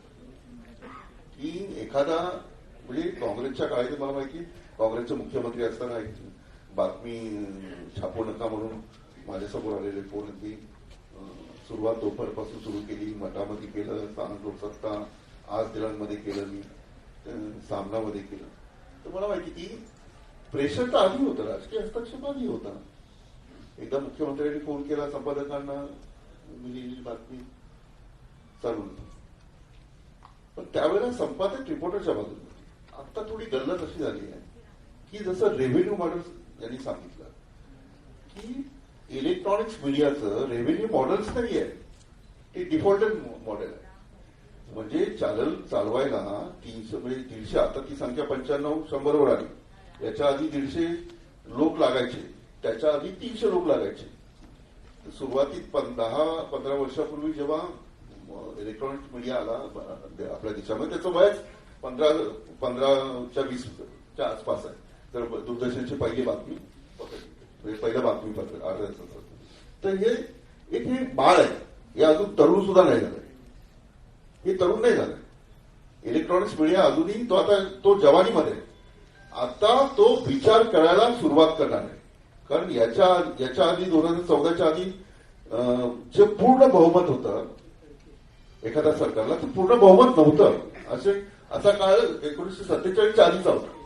त्यामुळे होऊ शकतं की त्यावेळेला नेहरूंनी सुद्धा इंटरफेअर केलं असेल एखाद्या वृत्तपत्रामध्ये, ते बाहेर येत नव्हतं. राजकारणी इंटरफेअरन्स करायचे, राजकीय हस्तक्षेप व्हायचा, पण तो जास्त माध्यमांमध्ये येत नव्हता. हल्लीच्या काळात कसं आलंय की रेव्हेन्यू मॉडेल्स बिघडल्यामुळे त्या चॅनलला पर्याय राहिला नाही. म्हणजे राज्य सरकारच्या, आता मी कालच आकडेवारी पाहिली, 4 चॅनलची आकडेवारी होती. किती पॅकेज मिळालं, किती जाहिरात मिळाली, हे सगळं व्हॉट्सअपवर तुम्ही पाहिलं असेल, तुमच्या मोबाईलमध्ये तुम्ही पाहिलं असेल. तर हे रेव्हेन्यू मॉडेल त्यांना जमत नाहीये आणि रेव्हेन्यू मॉडेल टिकवण्यासाठी हा प्रकार होतोय, हे एक त्याचं कारण आहे. आणि मग त्या चॅनलला ते करावं. दुसरं, जसं मी म्हटलं की वाचलं, नव्या पिढीने जर वाचलं, वाचनाची गोडी त्याच्यावर निर्माण झाली, तर तो क्रॉस चेक करेल आणि बातमी खरी का खोटी हे ठरवेल. आणि मग त्याच्यातून जे आपलं अपेक्षित आहे, एक प्रगल्भ समाज, एक चांगलं पण जे सत्य सबनीसांच्या बाबतीत आहे, त्यांनी जे म्हटलं ते आपल्याला पाहायला मिळेल. आणि हे रोटेशन आहे, निसर्गाचं चक्र आहे. आता हे दिवस म्हणजे आणखी 10,000 वर्ष हे सरकार राहणार आहे का? नाही राहणार. एक वेळ अशी येईल ती 10 वर्षांनी असेल, 15 वर्षांनी असेल किंवा 20 वर्षांनी असेल. ती पिढी शिकेल, त्या देशातील तरुण जो आहे तो पेटून उठेल आणि आम्हाला हेच हवंय अशी मागणी करेल. तसंच ते इलेक्ट्रॉनिक्स मीडियाच्या संदर्भातही असं आहे. तुम्ही जोपर्यंत त्या बातमीला तुम्ही बघा, म्हणजे तुम्हाला एक मेसेज आला. आता मी दीपा पाटलांच्या संदर्भात एक प्रसंग मी 2-4 दिवस शो केला. काही महिला होत्या, चौपाल वगैरे केला मी. तर त्यामध्ये म्हणत की दिबा पाटील हे आमचे, माझा बाप होता, माझा सासरा होता. तर दिबा पाटील किंवा शेकापची चळवळ असेल हे मी अनेक वर्ष ऐकले. पण मी इथे आल्यानंतर ज्या प्रकारे त्यांनी मला म्हटलं की तुम्ही काय, मी त्यांना विचारलं का तुम्ही दिबा पाटलांना म्हणता? नाही, तो माझा बाप होता, माझा सासरा होता. तर माझी उत्सुकता आली आणि मी मग 3-4 दिवस त्याच्यावर एवढा स्टडी केला की दिबा पाटलांनी तुम्हाला काय दिलं? 12.5% दिले. हा विषय माध्यमांशी निगडीत आहे. हा विषय माध्यमांशी निगडीत आहे. तुम्हाला काय दिलं इकडच्या लोकांना? 12.5%. बरं, 12.5% म्हणजे काय हेच महाराष्ट्राला कळलं नाही. पण ज्याचं घर तुटलं ना त्याला कळलं की 12.5% म्हणजे काय, आणि म्हणून तो दिबा पाटलांवर प्रेम करतो. आता मी तुम्हाला सांगतो 12.5%. आता 12.5% म्हणजे काय? समजा माझी 1 एकर जमीन आहे, त्याच्यापैकी 12.5% ची जागा येईल ती त्या घराला द्यायची आणि डेव्हलप करून द्यायची. मग ती त्याला 12.5% मिळणार. आधीचा कायदा काय होता? आधीचा कायदा असा होता की भूसंपादन झालेले हे घ्या तुम्ही पैसे आणि तुम्ही कुठेही राहा. म्हणजे काय होतं? पण पैसा तुम्हाला मिळाला तो टिकतो का? नाही टिकत ना. मग तो पैसा मिळाला की लोक, कोयना डॅम मधले लोक जे आहेत त्या कांदिवलीमध्ये, आता मला कोयना प्रकल्पातील 1-2 प्रकल्प ते म्हणतात की सगळी जमीन आमची आहे, कांदिवली, ओशिवरा वगैरे. तुमची कशी काय? आम्हाला मिळालेली जमीन आमच्या जमिनीवर त्यांनी डेव्हलप केलं. सगळं तुम्ही जो वेस्टर्न सभा बघितला ना, तो मला प्रकल्प जसं बोलले की आमची जमीन आहे आणि सगळं केलंय. तर दिबा पाटलांनी काय केलं की 12.5% इथेच डेव्हलप करून ते दिल्यामुळे आज नवी मुंबई हा सगळा परिसर उभा आहे. मावशी हा म्हणते बरोबर ना? घर वाचलं की नाही तुमचं? तर ही जी बातमीदारी आहे, ही बातमीदारी अनेक चॅनल करतात ना. ही बातमीदारी करायला राष्ट्रीय हस्तक्षेप येणार आहे का? नाही. ही बातमीदारी अजूनही करतात. आणि राजकीय हस्तक्षेप आला तरी मी जसं म्हटलं सबनीसांना मी विरोध नाही केला किंवा त्यांना मी हे नाही म्हटलं की चांगलेही लोक आहेत आणि त्या चांगल्या लोकांच्या पाठी आपण राहिलं. व्हॉट्सअप युनिव्हर्सिटी जर तुमच्या डोक्यातून गेली आणि त्याच्यावर आलेला मेसेज तुम्ही वाचकांनी प्रेक्षकांनी तपासून जर फॉरवर्ड केला तर मला वाटतं की या सगळ्या राजकीय हस्तक्षेपाला कोणी बळी पडणार नाही. चॅनलवर काय म्हणतील की आमचं चॅनल बघितलं जात नाही, आम्हाला सत्य बातमी दिली पाहिजे, तुमचं पॅकेज तुमच्या घरी ठेवा किंवा पॅकेजचं रेव्हेन्यू मॉडेल दुसरं करा, हे प्रोसेस राहणार असं हे त्याचं मला वाटतं की हे बदलेल. आणि गागल साहेबांनी तुमच्या सर्वांना मी आशावादी आहे, मला माहिती मला वाईट वाटतं तर माझ्याच कुठल्या पत्रकाराला ही गोदी मीडिया आता मी एखादा माईक घेऊन एखाद्या याच्यामध्ये गेलं की हे तुम्ही काय दाखवत नाही वगैरे वगैरे असं बोलतात त्यावेळेला प्रचंड वाईट वाटतं. पण मी त्या लोकांना दोषी नाही ठरत किंवा माझे जे वाईट करतात त्यांना मी दोष नाही देत. मी अजूनही चांगलं राहणार, आणखी 4 माणसं म्हणजे आणखी 4 चांगले पत्रकार तयार करणार, असा एखादा युट्यूब चॅनल फेसबुक चॅनल मी तयार करेन किंवा त्याच्यासाठी लोकांना मदत करेन. आणि तो तुमचा आता इलेक्ट्रॉनिक्स वगैरे टीव्ही वगैरे काही नाही, कोणी टीव्ही बघत नाही, मोबाईल बघतं सगळे. तुमचा टीव्ही म्हणजे तुमचा मोबाईल. आम्ही सुद्धा म्हणजे मी 2 वर्षापूर्वी मॅक्स जेव्हा मी जॉईन केलं होतं तर मला अनेकांनी विचारलं का तू आता युट्यूबमध्ये म्हणजे फेसबुकमध्ये कसं आला. तुला आता पुढचं जग हे आहे की तुमचा टीव्ही तुमच्या घरात नाही, तुमच्या हातात आहे, तुमची बातमी तुमच्या मोबाईलमध्ये. हे आत्ताचं जग असं आहे. त्यामुळे म्हणजे विवेकी राहणं आणि सत्याला समर्थनाची गरज असल्याशिवाय तो जिंकत नाही, हे शेवटचं सत्य आहे. जर हस्तक्षेप होतोय, वाईट चॅनल बातमी देत आहेत तर ते चॅनल तुम्ही पाहू नका. चांगली देत असेल तर त्याला तुम्ही मदत केली पाहिजे. अमेरिकेमध्ये इंग्लंडमध्ये फॉक्स न्यूज जर बघायचं असेल किंवा न्यूयॉर्क टाइम्स बघायचं असेल तर तिथे पैसे देतात पेक्षा म्हणजे त्यांना बघायचं ते. आपल्याकडे कसं आहे की रिचार्ज घेतला, फेसबुक डाउनलोड केलं, युट्यूब केलं आणि सुरू लागलं. आपल्याकडे पैसे द्यावे लागत नाही म्हणून ते आपण त्याचा विचार नाही करत. अमेरिकेमध्ये प्रत्येक पैशाला किंमत आहे. तिथे रूल फॉलो केला जातो. जो रूल कोण फॉलो करतो तो स्वतः विचार करतो. त्यामुळे राजकीय हस्तक्षेप आला आणि तुम्ही जर त्याला थांबवलं तर मला वाटत नाही की तुमच्या डोक्यात जे चाललं की गोदी मीडिया, हे मीडिया, वो मीडिया, याला कुठे ना कुठे प्रतिबंध ठरू शकतो. धन्यवाद विलासने आपल्याला पुढची दिशा पण दाखवण्याचा प्रयत्न केलेला आणि फार महत्वाचं विधान केलं की यापुढचा टीव्ही म्हणजे तुमच्या हातातला मोबाईल. आणि खरं सुद्धा आहे, टीव्हीमध्ये काम करत असताना जाणवतं की लोक म्हणजे इतक्या प्रमाणात मोबाईल बघत असतात. म्हणजे मी आधीच्या चॅनलमध्ये होतो, आताच्या चॅनलमध्ये एक छोटासा कार्यक्रम सुरू केला, लक्ष असतं माझं, ज्याच्यामध्ये आपण एक रोज एखाद्या विषयावरती बोलत असतो. तर तो त्याच्या कार्यक्रमाच्या नावासकट लोक बघतात आणि अर्थातच मोबाईलवरती बघतात कारण तो फेसबुकवरती होतो. त्यामुळे विलास म्हणतो त्याचा अनुभव मला प्रत्यक्ष आलेला आहे. पण विलास ही मला धडकी पण भरवते जर का असं होणार असेल विलास टीव्हीमध्ये होणारी एवढी इन्व्हेस्टमेंट, आपण एक प्रचंड मोठी पिढी आज टीव्हीमध्ये काम करते, त्यांचं काय होणार. पण तो तुझ्या माझ्यासाठीचा प्रश्न आपण कधीतरी खासगीत बोलू. आता आपण जरा पुढे जाऊयात. मी संजय मंगोंकडे मी जातो. संजय मंगोजी, जसं आपण म्हणालो या राऊंडमध्ये आपण आता पुढची परिस्थिती कशी असू शकते, कशी असावी, त्यासाठी आपण काय करावं, फक्त त्यासाठी मी तुम्हाला काही इनपुट्स देतो. कारण मी अँकर असल्यामुळे मला एखाद्या वेळेला मला मत नाही मांडता येणार, पण मी इनपुट्स देतो. आमच्या पण अडचणी जरा तुम्ही समजून घ्याव्यात म्हणून. एक तर तुम्हाला माहितीसाठी की भारतभरामध्ये न्यूज चॅनलला मिळणारा वेळ हा काही मिनिटांमध्ये आहे. त्या मिनिटांमध्ये मराठी न्यूज चॅनल्सना बघणारा वेळ आणखी कमी आहे. मोस्टली लोक काय बघतायत, एकतर हिंदी सिरियल. एक तर आपल्याकडे मराठी लोकांना म्हटलं तर फायदा, म्हटलं तर तोटा. आम्हाला हिंदी पण कळतं, त्यामुळे मी हिंदी सिरियल्स बघतो, मराठी सिरियल्स बघतो, चित्रपट बघतो, ओटीटी बघतो. हे सगळं गेल्यानंतर वेळ मिळत असं आम्ही टीव्ही बघतो. त्याच्यामध्ये पुन्हा अर्धा डझन चॅनल्स आहेत, त्यामध्ये आम्ही ते चॅनल्स बघतो. या स्पर्धेमध्ये आम्हाला सगळ्यांना टिकायचे चॅनल्सना, त्यासाठी तुमची नजर आम्हाला खेचून घ्यायची आहे. लोकांचा अटेन्शन स्पॅन हा काही वेळा, सर तुम्हाला सांगतो, फेसबुकवरचं 30 सेकंदाचा रीलला 3 मिलियन व्ह्यूज असतात. इतका वॉचिंग स्पॅन ज्यांचा कमी झालेला आहे की पटकन छोटीशी क्लिप बघितली पुढे गेलो, असा जर का तुमचा स्पॅन असेल आणि आपण प्रामाणिकपणे मान्य करूयात तर मला सांगा, अर्ध्या तासाचे रिपोर्टाज, 1 तासाची बुलेटिन्स, हा जर का काळच राहिला नसेल आणि त्यासाठी आम्ही धडपडत असू. आम्ही आता तुम्हाला अपेक्षा असेल की तुम्ही जे मोठे मोठे 1000, 2000, 5000 शब्दाचे लेख वगैरे तुम्ही दिवाळी अंकात पाहिलेले आहेत, लिहिलेले आहेत, संपादित केलेले आहेत गांगलांनी. आम्ही एका अशा काळाशी लढतो की ज्याच्यामध्ये लोकांचं अटेन्शन स्पॅन, हेडलाईन बघितल्या, फास्ट न्यूज नावाचा जो प्रकार आलाय ज्याच्यामुळे पत्रकारिता जवळपास मारली गेली. कारण पटापट बातम्या दाखवणे पुढे झाला, तुमचे रिपोर्ट अर्धा तास बघायची वेळ नाहीये. तो वर्ग खूप छोटा आहे, ज्याला 2% गांगर आणि आठवले म्हणतात. पण तो 2% वर्ग आम्हाला टीव्ही चॅनलला सस्टेन नाही करू शकत, कारण आमचं सबस्क्रिप्शन मॉडेल तुम्हाला सांगतो सर, 17 रुपये 18 रुपये जर का चार्ज असतील ना महिन्याचे, तर लोक फ्री चॅनलकडे जातात का, तर हा चॅनल पैसे मागतोय. मला सांगा 18 रुपये काय वाईट आहे? महिन्याला जर का कोणी एखादा चार्ज करण्यासाठी 18 रुपये एखादा चॅनल घेत असेल, 50 रुपये घेत असेल, पण लोक नाही करत. लोक पॅकमधून काढून टाकतात तो चॅनल.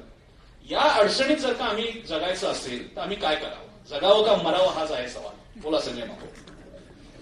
एक मला माहिती नाही का असं झालं, परंतु मी असं मानत नाही की ह्याला केवळ पत्रकार जबाबदार आहे, किंवा विषयाचा देखील जो टायटल आहे आजच्या त्याच्यामध्ये काहीतरी ते पत्रकारांना आरोपीच्या पिंजऱ्यामध्ये उभं केलंय, किंवा ही सगळी जी काही सिस्टीम आहे राजकीय हस्तक्षेप वगैरे ती फक्त पत्रकारांची जबाबदारी आहे असं मी मानत नाही. पहिल्यांदा. नंबर 2, हे जे आठवले म्हणाले की हे अजून बाळ आहे, तरुण आहे, अजून वय कमी आहे, ते ठीक आहे, हे तात्विक चर्चेसाठी फाईन, आणि ते भविष्यात कधी होईल तेव्हा होईल आणि हळू क्रमाने विकसित होईल, हे पण मी मान्य करतो.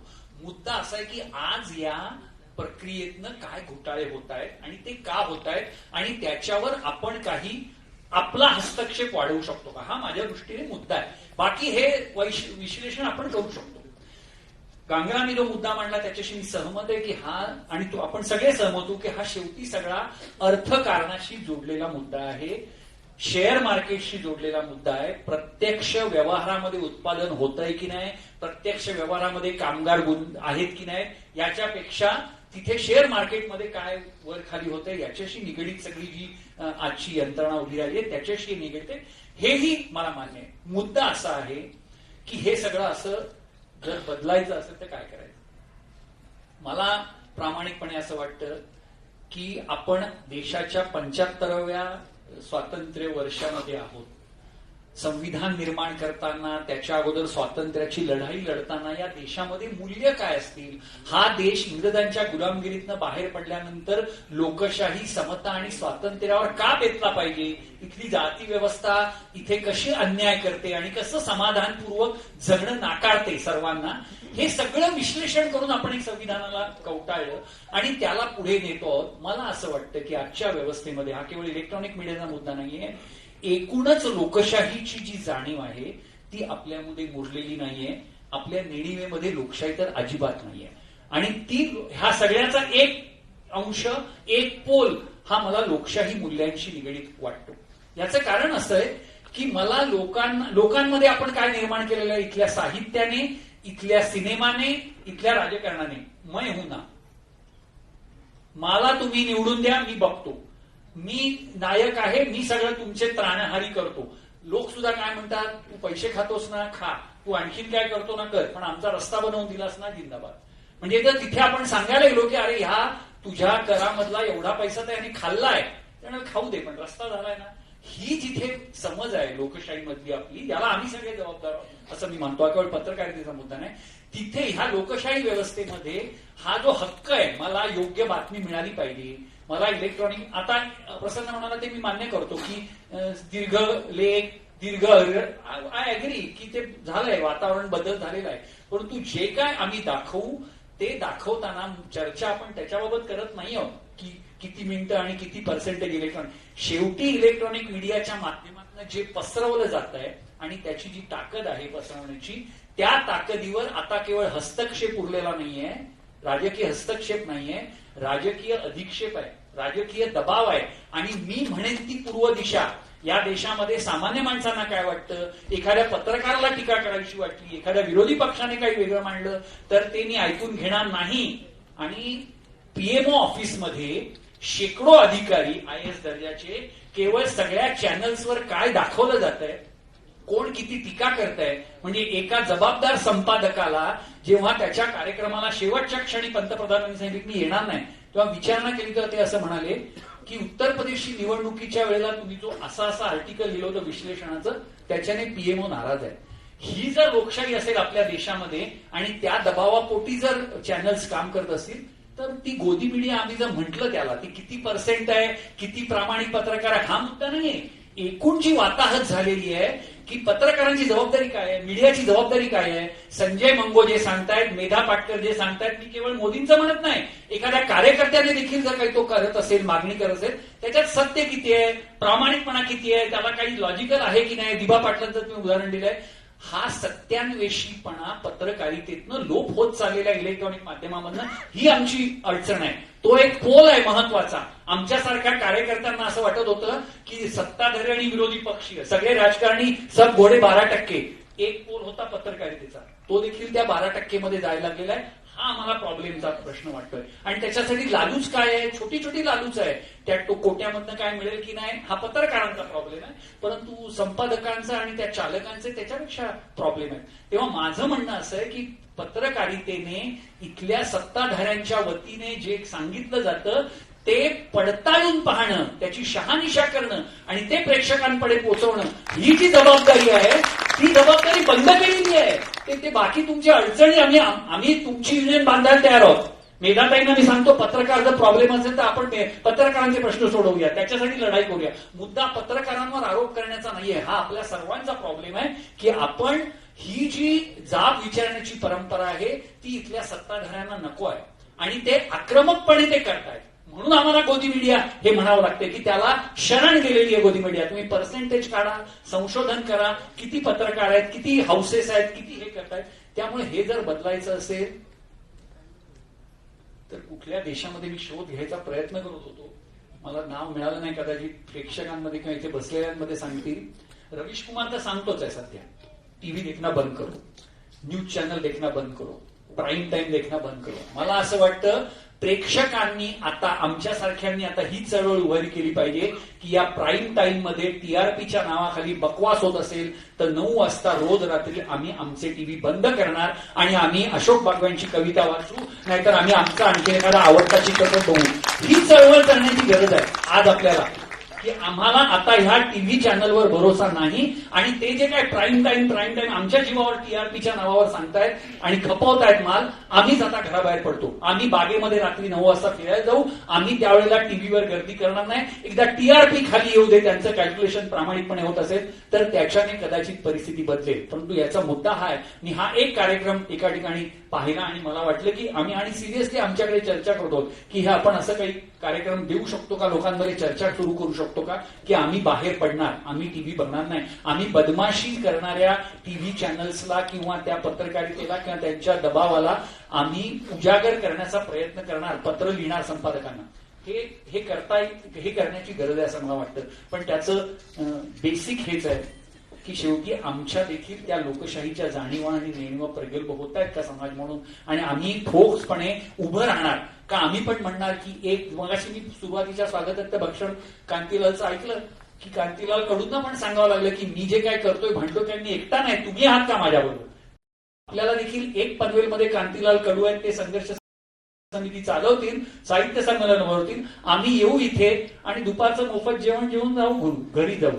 मोफत, मला त्या पत्रिकेतलं ते खटकलं, मोफत काय, या जगामध्ये काहीही मोफत मिळत नाही, व्हॉट्सअप काय किंवा काय.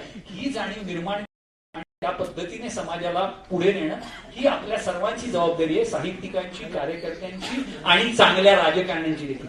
ते जर झालं तर राजकीय हस्तक्षेपाला बंद होणार नाही. राजकीय हस्तक्षेप आणि ती जो खोड त्यांची राजकारणात ती कशी आपण कुठे घालू पाहणार, परंतु त्याच्यावर चाप पात्र आपल्याला सुजाण प्रेक्षक म्हणून लावू शकतो असं मला वाटतं. आणि याच्यामध्ये पत्रकार आणि प्रेक्षक, साहित्यिक आणि पत्रकार ही लढाई नाहीये. आपण सगळ्या सुजाण मंडळींनी, मला देखील ते प्रज्ञावंत आणि हे किती लोक रस्त्यावर उतरतील माहिती नाही, पण सुजाण नागरिक मात्र रस्त्यावर उतरलेत आणि त्यांनी अनेक अन्याय अत्याचार थांबवले. हा देखील अन्याय अत्याचार सुजाण नागरिकांच्या पुढाकारानेच थांबवला जाईल एवढी मला खात्री वाटते. जिंदाबाद. संजय मंगो यांनी आशावादही व्यक्त केला आणि टीकाही केलेली आहे. पण त्याच्यावेळी त्यांनी एक असा फार असा एक पाणीदारपणे असा जणू एखादा घात नाही पण घाव घालावा अशा प्रकारे ते म्हणाले की 9 वाजता आम्ही टीव्ही बंद करू, नाही तर आम्ही अशोक बागवेंच्या कविता बघू वगैरे असं म्हटलेलं. आणि मग कळेल या इलेक्ट्रॉनिक मीडियाला. मला या पिढीच्या भाबडेपणाच्या, यांच्या भाबड्या समाजवादाच्या, यांच्या आयुष्याकडे बघण्याच्या या भाबडेपणाबद्दल माझा जीव ओवाळून टाकतो तुमच्या. म्हणजे एक तर टीव्ही बघत नाही, याच्यात एक तर असे अनेक पत्रकार आहेत सोशल मीडियावरती, एक तर ते म्हणतात मी काही टीव्ही बघत नाही आणि असं म्हणून ते एखाद्या कार्यक्रमाबद्दलच्या काय चुका होतं ते पण सांगतात किंवा काय होतंय ते. पण मला तरी सुद्धा मला तुमचा हा जो लोभस भाबडेपणा आहे ना मला संजय मंगोजी, त्याबद्दल मी तुम्हाला म्हणजे आपने मेरा एक ही दिल है लेकिन वो जीत लिया आपने. आता मी तुम्हाला वास्तवाचं दर्शन घडवणार आहे, पण मी वास्तवाचं दर्शन घडवणार आहे. नाही पण मला वास्तवाचं दर्शन ते वाईट पत्रकारांविषयी बोलले. एक मिनिट माझं एक मिनिट. या देशामध्ये या जगामध्ये जे भाबडे आणि वेडे आहेत ना त्यांनीच परिवर्तन घडवलेली आहेत हे मला नम्रपणे सांगायचं. तुम्ही व्यावहारिक पत्रकारिता करा, तुम्ही तुमच्या अडचणी सांगा, त्या आम्ही समजून घेऊ, कारण की आमच्यामध्ये तो भाबडेपणा आहे, आम्ही सगळ्यांना समजून घ्यायला तयार आहोत. परंतु या वेडामधनच दौडले वीर सात आणि शिवाजी महाराजांची लढाई दिली तेव्हा मला आनंद आहे की तुम्ही मला भाबडे म्हणाल. मला तुमच्यावर राग नाही, कारण की आम्ही काय खरा तो एकची धर्म जगाला प्रेम अर्पावे अशा साने गुरुजींचे आम्ही अनुयायी आहोत. आम्ही प्रेमाने हे काम करत राहणार आणि तुम्ही आमच्याबरोबर त्या लढाईत असणार असं माझं मत आहे. एक मुद्दा महत्वाचा आहे जो संजय मुंगो बोलतायत की तुम्ही वाईट पत्रकारांविषयी बोलताय, वाईट राजकारण्यांविषयी बोलताय, तुम्ही वाईट वकिलांविषयी बोलताय. आमचंही केस बनलं या परिसंवादामध्ये मी जे म्हणजे हे जे आहे हे चांगलं वाईट नाहीये. गांगर म्हणाले हा व्यवस्थेचा मुद्दा आहे आणि ही व्यवस्था आपण सगळ्यांनी बदलण्यासाठी काय करता येईल तुम्ही आम्हाला सांगा पत्रकार म्हणून की आम्हाला तुमचं हे सहकार्य हवंय चॅनलला. आम्ही ते त्या प्रकारचे कार्यक्रम आपण आखू लोकांमध्ये. पण ही व्यवस्थेचा आम्ही सांगण्याचा हाच प्रयत्न करतोय की सगळे वाईट नाहीये. म्हणजे जो एक फ्लो तुमच्या डोक्यात बसला सब ये नाही, चांगली लोक आहेत हाच मुद्दा आहे. तुम्ही वेगळ्या पद्धतीने नवीन आलेला मुलगा पत्रकार तो काय गोदी पिढी होऊ शकतो का? तो एक 22 वर्षाचा 20 वर्षाचा जो रिपोर्टर आमच्याकडे आलाय नोकरी मागायला नोकरी करायला तो होऊ शकतो का? याचा अर्थ तो चांगला आहे. मी फक्त आपल्याला दिनकर गांगरांकडे जायचंय. फक्त त्यापूर्वी कारण तुम्ही जे अपेक्षा केली ना ते वास्तवात आम्ही एकदा घडवण्याचा प्रयत्न केला होता. श्रीदेवीचं निधन झालं होतं बागवे सर. त्या काळामध्ये मी जे आधीच्या वाहिनीमध्ये होतो त्यावेळी आम्ही एक साहित्य संमेलनाचा घाट घातला होता आणि त्या साहित्य संमेलनाच्या अध्यक्ष होत्या आपल्या या राशी ढेरे यांच्या अरुणा ढेरे त्याच्या अध्यक्ष होत्या आणि कार्यक्रम एक आठवडा ठेवला होता. कॅन यू बिलीव्ह 3 दिवस जेव्हा बाकीचे सगळे चॅनल श्रीदेवीची अंत्ययात्रा आणि प्रोसेशन दाखवत होते तेव्हा आमच्याकडे त्या दुपारच्या अति प्राईम टाइमला आम्ही साहित्य संमेलन दाखवत होतो. जे तुम्ही म्हणता ना धडा शिकवला पाहिजे या मीडियांना, आम्ही ते करून दाखवलं. त्याचा काय परिणाम झाला माहितीये? त्याचा परिणाम हा झाला की श्रीदेवीचं कसं काय झालं आणि ती कशी त्या वॉशरूम मध्ये कशी घसरून पडली होती. त्या विशिष्ट एका चॅनलचा नंबर 1 झाला आणि मी ज्या आधीच्या वाहिनीमध्ये होतो तेव्हाचा टीआरपी घसरला होता. तेव्हा ऐका आता मी बोलणार आहे तेव्हा बागवेंच्या कविता कोणीही बघणार नाही हे मी विधान करतोय. सबनीसांचं व्याख्यान आम्ही ठेवलं किंवा बागवेंच्या कविता ठेवल्या आणि तुम्हाला बोलवलं ना प्राईम टाइमला आम्ही हे बघू आम्ही बहिष्कार असं होत नाही. लोक श्रीदेवीचं प्रोसेशन बघतात आणि काय लफडं झालं होतं ते बघायचा प्रयत्न करतात. त्यामुळे म्हणून मी तुमच्या या भाबडेपणावरती माझा जीव वळवून टाकला. आता बघा आठवले म्हणतायत सगळे पत्रकार असे नसतात. आता यांनी काय केलंय मोर्चा वळवलाय की सगळे लोक ह्या अशा प्रकारच्या हे नंबर 1 एक मिनिट मी मान्य करतो. मी तुझ्याशी एक तर माझं भांडण नाही. आपण एकाच नावेमध्ये बसवत असं मानणारा मी आहे आणि हे सिन्सिअर ते भाबडेपणा वाटतच आहे. मुद्दा हा आहे की लोक असं म्हणतात, लोकांची ही मागणी आहे, टीआरपी असा आहे, आमचा नंबर 1 राखायचा आहे म्हणून आम्ही काही करत राहू असं समर्थन आपण किमान अशा चर्चांमध्ये तरी करूया नको. आपण असं म्हणूया की हे आहे आमच्या व्यवसायाला हे शाप आलेला आहे सध्या, तर ह्याच्यातनं बाहेर कसं पडायचं तुम्ही आम्हाला सांगा. आपण सगळे मिळून काहीतरी मार्ग शोधूया हे तुम्ही सांगा मला. तुम्ही जे ते प्रवाहपतितासारखं केलं ना तर मग आम्ही बघायचं कोणाकडे? अरे प्रसन्न जोशी सोडून साम मध्ये जातो, तिने वेगळं करतो हे आम्ही अभिमानाने सांगतो लोकांना. तर आता प्रसन्न जोशी पण असं या चर्चांमध्ये पण सांगायला लागला तर आम्ही बघायचं कोणाकडे? आमचं एवढंच पण आम्ही भाबडे वगैरे अजिबात नाही. तुम्ही आम्हाला भाबडे म्हणून तुमचा चालूपणा पुढे नेऊ नका. याच्यावरती सुद्धा बोलता येईल पण मला मर्यादा पण आहेत. कारण मी मला नाही पण मी आता अध्यक्षांनी आपल्याला आधीच ठरलेलं आहे आणि एखाद्याला किती बोलतो असं म्हणण्याच्या पूर्वी अरे हा आणखी बोलायला हवं होता त्याच क्षणी आपली सूत्र सोडून दुसरीकडे जायचं असतं ते मला आता इतक्या वर्षानंतर कळलेलं आहे. त्यामुळे मी शेवट करायला आता गांगलांकडे जातो. गांगल सर सगळी परिस्थिती तुमच्या समोर आहे. तुम्हाला चित्र काय दिसतं? प्रेक्षकांना सुद्धा तुम्ही 2 शब्द काही वडिलकीच्या नावाने मानाने तुम्ही सांगणार आहात आणि आम्हाला पण काय मार्गदर्शन तुम्ही कराल या बाबतीत? हा हस्तक्षेप असेल तर त्याच्यावरती काय करावं. एक अगदी छोटासा मुद्दा पण महत्वाचा मुद्दा आहे. प्रश्न राजकीय हस्तक्षेपाचा तर आहेच विलास, पण त्या लोकांचं काय करायचं की जे कोणी आपल्याला एक अख्खा वर्ग आणि बोलणारे सामान्य लोकच असतात. तुम्ही तर गोडी मीडिया, दुसऱ्याकडचा म्हणतो तुम्ही तर चाय बिस्कुट पत्रकार. राजकीय हस्तक्षेप पुढचा विषय आहे. अरे लोकच म्हणतात की हस्तक्षेप करू लागलेले आहेत, आपल्यावरती प्रेशर आणू लागलेले आहेत. कोणी चाय बिस्कुटवाले म्हणणारे कोण आहेत, तुला माहिती आहे कोणता पक्ष आहे तो, आणि गोदी म्हणणारे पण कोण आहेत ते. अशा काळात कांगलजी आम्ही करायचं तो करना आहे तो क्या करेंगे. शेवट यावर मला यांनी भयंकर मोठे पेचट टाकलेलं आहे आणि मला खरी जाणीव होतीये की आता 2-2:15 झाल्यानंतर आता कडू आणि त्यांचे सहकारी कशाची वाट पाहत असतील की हे केव्हा संपवत आहेत, कारण तिकडे जेवणही गाढ होत आहे आणि पुढचे कार्यक्रमही लांबतायत. एनिवे, कांगल साहेब, पोटातल्या जेवणापेक्षा फूड फॉर थॉट हे खूप महत्वाचं आहे. हे फूड फॉर थॉट हे तुम्हाला आयुष्यभर जिवंत ठेवतं. जेवणपणाने बोलू नका पत्रकारात. नाही. हा, हे आम्ही बोललो तर ठीक आहे. नाही नाही, हे आणि लोकशाहीचा पहिला हे चर्चा ऐकून घ्या. एनिवे, ही चर्चा आता तू मैमईवर आल्यासारखी झाली ना. त्याचं कारण, सिंपल कारण हे होतं की आत्ताचा जो सगळ्या जगात जो गोंधळ आहे ना, त्या गोंधळाचा कोणालाही उलगडा होत नाहीये. ही जी व्यवस्था म्हणून आपण जिथे म्हणत आहोत ना, ती व्यवस्था एक्झॅक्टली काय आहे आणि ती व्यवस्था इतक्या अदृश्य स्वरूपात आपल्याला कशी कंट्रोल करू शकते, आणि तिच्या विरुद्ध आपल्यातले जे चांगले सेन्सेस आहेत ते सेन्सेस हे आपल्याला सतत सांगत असतात की नीट वागावं.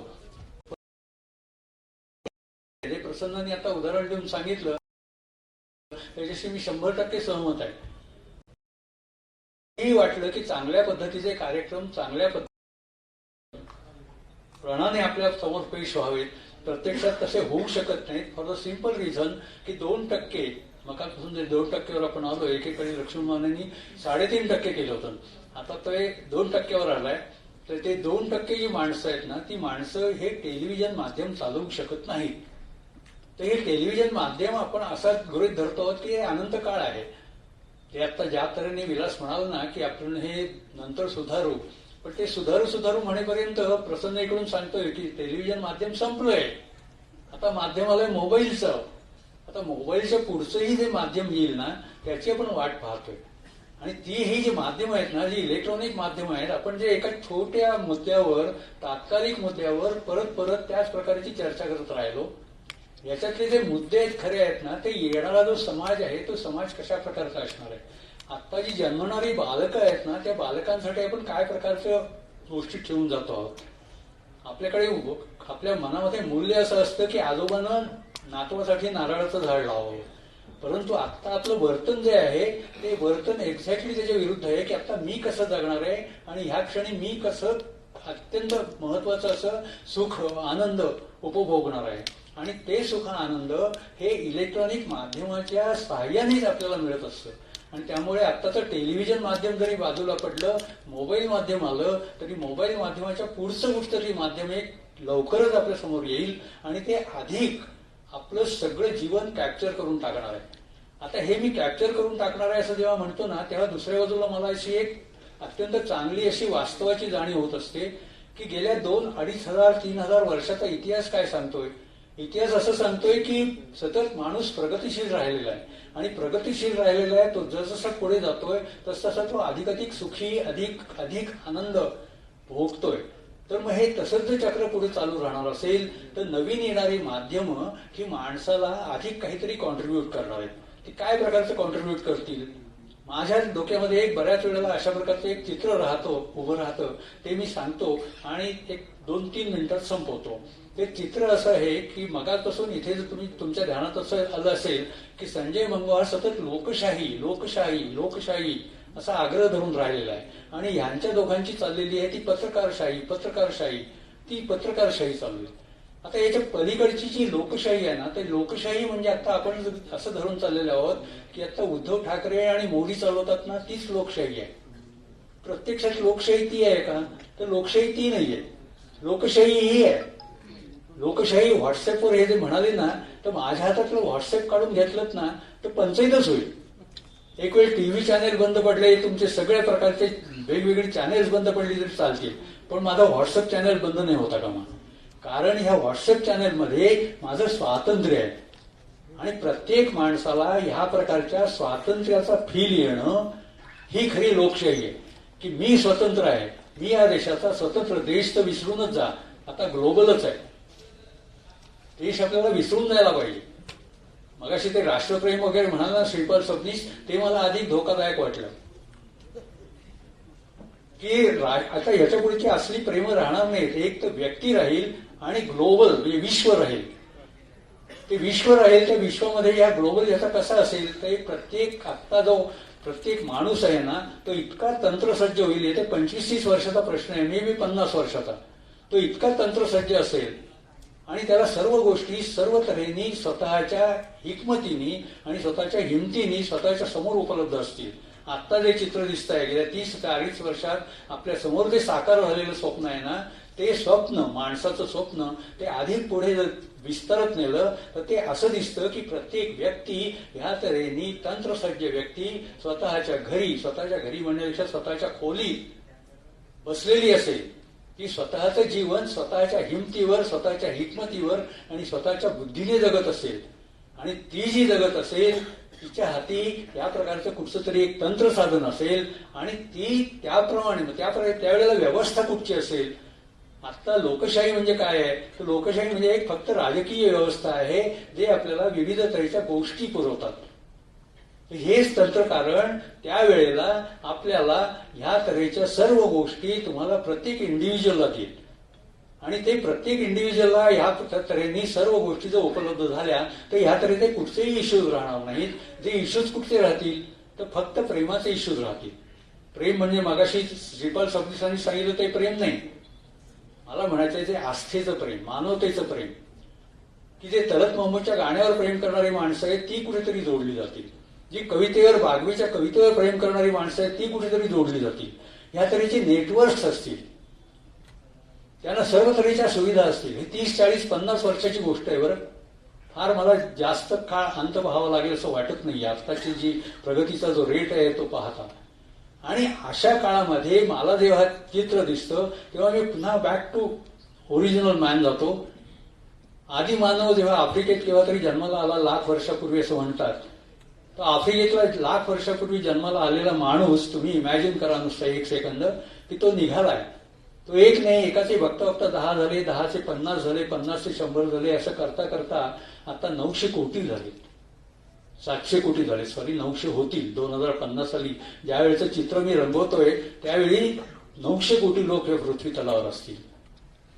तर हे जे 100-200 करत जे कोट्यवधी लोक झाले ना, हे कशा तऱ्हेने पसरत गेले असतील, संबंध जगभर कशा तऱ्हेने गेले असतील. वेगवेगळ्या संस्कृती त्याच्यातून निर्माण झाल्या, त्या संस्कृतीमध्ये वेगवेगळ्या तऱ्हेची प्रगती गेली आणि त्या प्रगतीचा आता एक अल्टिमेट टोक, एका टोकाला आपण येऊन पोहोचलेले आहोत. त्या टोकाचं आणखीन अत्युच्च असं हिमालयाचं शिखर ते आपण गाठणार आहोत. आणि ते गाठणार आहोत त्यावेळेला पुन्हा तो आदिमानवच असेल. माणूस हा समाजप्रिय प्राणी आहे आणि त्याला एकत्र यायला आवडतं वगैरे. जर तुम्ही सहज गेल्या 2 वर्षाची चाचपणी गेलीत ना, तर ध्यानात येईल की आता एक मला जर बागांना भेटायचं नसेल ना, तर मी त्यांना सांगतो की अरे तो कोरोना आहे ना, त्यामुळे जरा अडचण आहे बरं का. पण मुळात अशी शक्यता असते बऱ्याच वेळेला, व्यक्तिगत भेटी सोडून देऊया, पण बऱ्याच वेळेला आता आपल्याला समुदायातल्या भेटी नको असतात. कोरोना यायच्या आधीपासूनच ह्या प्रकारचे समुदाय जमत नव्हते. एखादा कोळींसारखा अत्यंत समर्थ माणूस असतो, तोच ह्या तऱ्हेचा समुदाय जमवू शकतो. आता बहुसंख्य ठिकाणी माणसं येत नाहीत. आम्ही ग्रंथालयातले हे सामुदायिक कार्यक्रम बंद केले. त्याचं सिंपल कारण होतं की आमच्या समोर 50 माणसं यायची आणि त्या 50तल्या 3ऱ्या खुर्चीवर, 3ऱ्या रांगेतल्या 4थ्या खुर्चीवर नलिनी पंडित बसलेल्या असायच्या. असं आमच्या लक्षात असायचं, अरे तिथे अजून नलिनी पंडित आल्या नाहीत काय, अजून नको कार्यक्रम सुरू करूया. असं काहीतरी व्हायला लागलं. इतकी माणसं रोडावली. माणसांना एकत्र राहायला नको असतं. प्लीज रॅशनली विचार करा. तर ह्या प्रकारचं जर तुम्ही चित्र पाहिलं ना, तर येत्या 50 वर्षामध्ये एक अतिशय छान तऱ्हेची लोकशाही या पृथ्वी तलावर नांदत असेल, जिथे ऑल इंडिव्हिज्युअल्स हे स्वातंत्र्य उपभोगत असतील आणि ते स्वातंत्र्य हे तंत्राच्या आधारे साध्य झालं असेल, तंत्रविज्ञानाच्या आधारे साध्य झालं असेल. हे मी स्वप्न एक चितारलेलं आहे. मला माहिती आहे या स्वप्नाला नवीन एका भाबडेपणाचं परिमाण प्राप्त होण्याची शक्यता आहे, परंतु पण त्यासाठी लगेच माईक हातात घेऊन प्रसन्न सज्ज झालाय. पण त्याला एका अर्थाने आपल्याला प्रोव्होकेशन आहे असंही म्हणता येईल. मकाच कसं होऊन ह्या स्मितानी आणि प्रसन्ननी आल्यापासून मी पाहतो एक असा डाव टाकला. हे घरी साधी चर्चा होणार होती बरं का. आम्ही 4 जण भाषण करणार, त्याचा समारोप मी करणार आणि मग समारोप करताना स्वाभाविकच या तिघांचा समाचार मी घेणार. इतकं साधं मनात योजून मी आलो होतो. ते स्मितांनी आणि प्रसन्ननी असं ठरवलं की प्रसन्न अँकर करेल. म्हणजे प्रसन्नची सुटका झाली, त्याला काहीच बोलायला नको.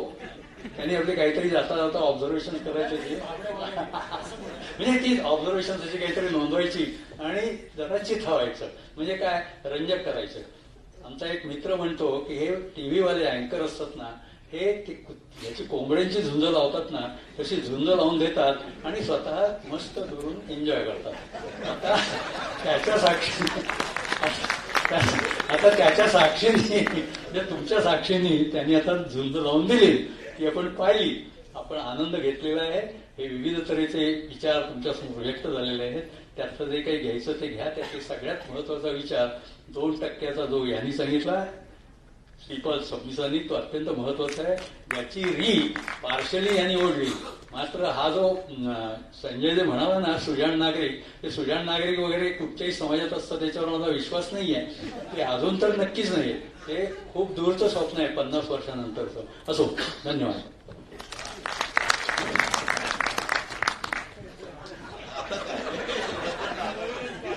गांगला म्हणाले तसं मला इथे कोंबडे बसलेले आहेत असं मुळीच वाटत नाही. मगाशी जे झालं ते माझ्या दृष्टीने एक चांगल्या प्रकारची चर्चा झाली असं मला वाटतं. कोंबड्यांची झुंज वाटत नाही. मात्र गांगल माझ्या सकट सगळ्यांना कोंबडे मानतच पण नाही. त्यांनी मला ठरवलं की ते कोंबड्यांची झुंज म्हणून बाजूला उभे राहतात. मी तर बाजूलाच उभे राहिले. त्यामुळे जर का गांगल यांनी विलास आठवले आणि संजय मंगू यांना कोंबडे म्हटल्यामुळे त्यांचा अपमान झाला असेल तर कार्यक्रमाचा अँकर म्हणून त्यांच्या वतीने मी दिलगिरी आयोजकांच्या वतीने सुद्धा दिलगिरी मी व्यक्त करतो. पण मी अशी कुठली झुंज लावली नाही. मला सांगण्यात आलं की वस्तुतः मी अँकर आहे, मला माहितच नव्हतं, कारण कार्यक्रमाच्या ठिकाणी मी फक्त सहभागी आहे. मला दिलं झालं की वस्तुतः मी अँकर आहे, मला माहितच नव्हतं, कारण कार्यक्रमाच्या ठिकाणी मी फक्त सहभागी आहे. मला दिलेली संधी म्हणजे मला सांगण्यात आलं आणि मी ती घेतली संधी. आपलं कामच येते. त्यामुळे जरी मी त्यानुसार मी माझी मतं मांडण्याचा प्रयत्न केला तरी सुद्धा किमान एका गोष्टीचं तुम्ही माझं कौतुक केलं पाहिजे की याच्यात वस्तुतः मला बोलण्यासाठी स्पेस असायला पाहिजे, पण मी तो वापरलेला नाही. मी तो सगळा वेळ हा प्रश्न विचारण्यात माझा डेडिकेटेड केलेला आहे. या माझ्या अतिशय मोठ्या त्यागाबद्दल तुम्ही काहीतरी कौतुक केलं पाहिजे. यासाठी यासह मी इकडे हा परिसंवाद इथे नाही प्रसन्न म्हणूनच हा त्याग नको म्हणून एक शेवटचा प्रश्न असा आहे. तुम्ही जो कार्यक्रम सादर करताय त्याच्यासाठी जर कोणाचा राज्यावरून फोन आला तर तुम्ही तो कार्यक्रम थांबवाल का, चालूच ठेवाल का, चॅनल मधून बाहेर पडाल आणि स्वतःचं चॅनल काढाल? मी पण अशी अजून वेळ आली नाही की हा कार्यक्रम करू नका. बातम्यांच्या बाबतीत हस्तक्षेप नंतर झालेले म्हणजे मधल्या काळात आता एका प्रतिष्ठित दैनिकामध्ये भाजपच्या एका आमदाराबद्दल मजूर असल्याच्या स्टेटसबद्दल एक फार मोठी आली होती. त्याच्यानंतर त्यांनी कायदेशीर कारवाई केली. पण बातमीच्या आधीच तुम्ही करू नका अशी परिस्थिती माझ्यावर तरी कधी आली नाही. त्यामुळे मी किमान असे दावे लगेच करणार आहे. महाराष्ट्र तुलनेनं टॉलरेट करणारा आहे. येस, बरोबर.